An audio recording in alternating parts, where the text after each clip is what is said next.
En el marco de la tarea propuesta por el docente Giovanni López en su asignatura Comunicación Oral y Escrita, el día de hoy estaremos hablando acerca del libro Sistemática Elemental desde un punto de vista superior del doctor Heinz von Foster. Explicar y comprender la naturaleza de los sistemas que nos rodean y su importancia en la percepción del mundo y la sociedad es el objetivo del científico y cibernético Heinz von Foster, quien se destacó por sus valiosas contribuciones al campo de la cibernética, reconocido como pieza clave en el desarrollo y progreso del constructivismo. Fue un hombre apasionado por el conocimiento de diferentes disciplinas. Su cognición y sus trabajos han sido claves e influyentes para el desarrollo de diferentes áreas, entre ellas la terapia familiar, y ha sido una guía para los líderes organizacionales.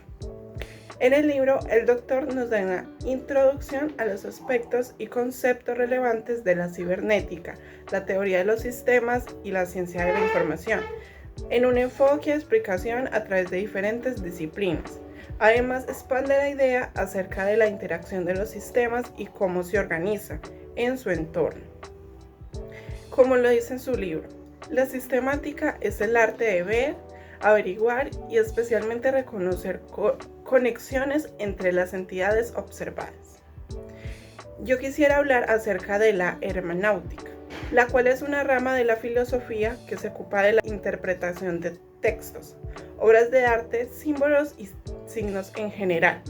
Se centra en cómo la comprensión de un texto o signo depende del contexto en el que se encuentra y de la perspectiva del intérprete.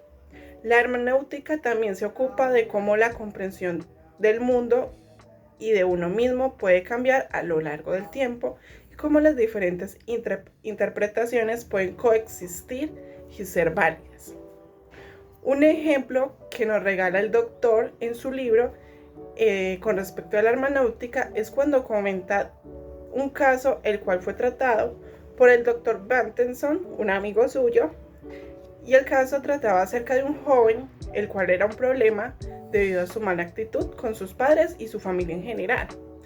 El joven comenzó a asistir a terapias, pero el psicólogo invitó a su familia también, y allí se dio cuenta que la única persona cuerda en esa familia era el chico.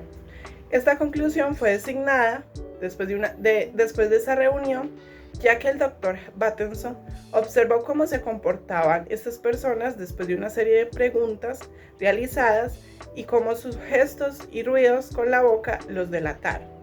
Aquí podemos ver una aplicación de la hermenéutica, ya que el psicólogo, a través de los gestos y las reacciones de la familia del chico, se dio cuenta lo que verdaderamente se escondía detrás de esa familia.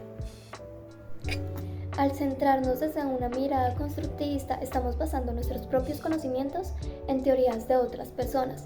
En esta parte nos centraremos en la cibernética, ciencia del orden y de la comunicación de máquinas y de los seres vivos. El concepto fundamental alrededor del término cibernética es la retroalimentación. La cibernética también es uno de los pilares fundamentales de la sistémica y el pensamiento constructivista. La veremos a través de una puerta lógica. En esta, la noción cibernética se piensa de manera circular, más no linealmente. La consideración de este concepto introduce cambios fundamentales en la forma de cómo entendemos la fisiología de nuestro sistema nervioso, lo que a su vez tiene implicaciones profundas en la forma de cómo conocemos. Nos encontramos con otros dos conceptos: la cibernética de primer orden, que se ocupa de los sistemas observados, y la cibernética de segundo orden, que se ocupa del observador como parte del observado. Entre muchos de los conceptos de segundo orden se encuentran, por ejemplo, el lenguaje y las explicaciones. ¿Cómo explico el lenguaje con el lenguaje? O ¿cómo explico las explicaciones con las explicaciones? Más que la retroalimentación o los conceptos de segundo orden, la preocupación de fondo es sobre el conocer. Como más arriba decíamos, hay complicaciones de forma de cómo conocemos, cómo percibimos las cosas, si son lo que son o solo las percibimos de cualquier manera. Y la pregunta acá es lo que se plantean los investigadores frecuentemente. La realidad objetiva o construida.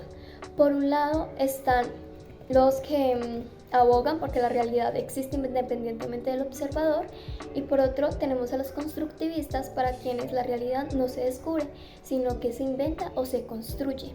Más que en confirmar una realidad, el observador lo que hace es relacionar su experiencia sensorial consigo mismo o con el otro.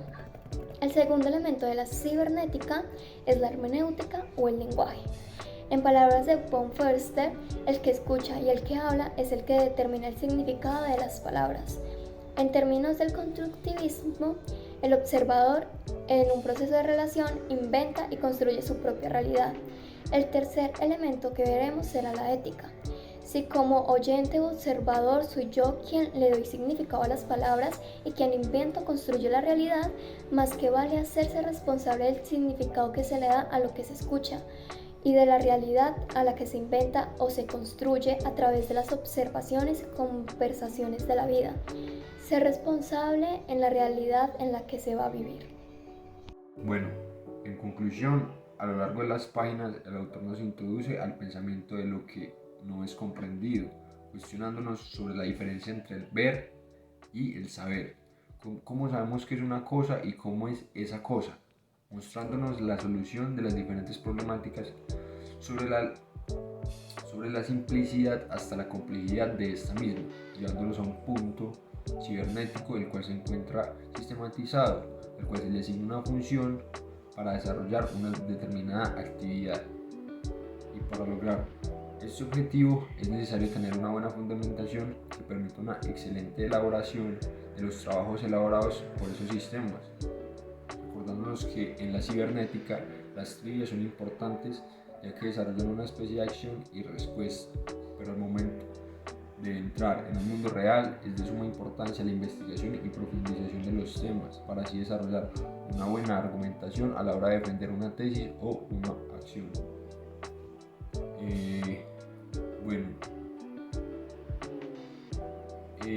En el apéndice se nos muestra una solución de diferentes preguntas que se plantean en el libro, y a partir de esas respuestas a esas preguntas surgieron otras que llevaron a más preguntas y respuestas.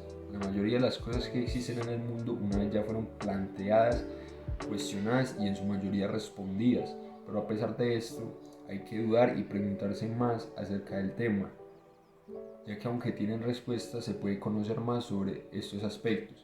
En la mayoría de casos hay que llegar a la argumentación, profundización, sin importar quién es la persona que nos está dando la información.